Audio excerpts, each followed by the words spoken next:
Darling. Nakaa vipi? Macho. Ongeza manicure. You always say the nicest things. Hata time yenye na feel niko down, you always know how to change. That's why I'm here. Mpenda ni jambo moja. Na yeye kutake responsibility ya mtoto ni jambo lingine. So how was your day? Hivyo tu.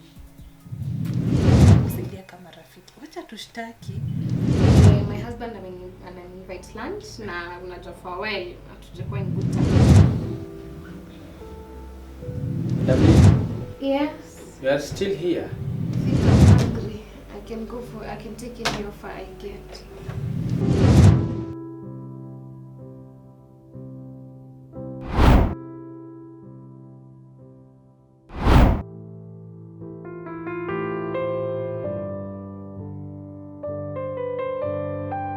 We need to talk. At least umeuncover zile maungo couples huambiana. Mimi si mjamzito. Mimi ni sister yako niamini. Ungefikiria kuhusu watoto before uanze kuninini, uanze kunipush nje ama kunitrituku kama midwako. Lina, Sarafina, na mpaka uko na kifungo hapa kwa boyfriend yangu. Now, mimi ni mjamzito. Hii ni shida. Nichague katikati ya shida mbili, hata unaweza chagua gani?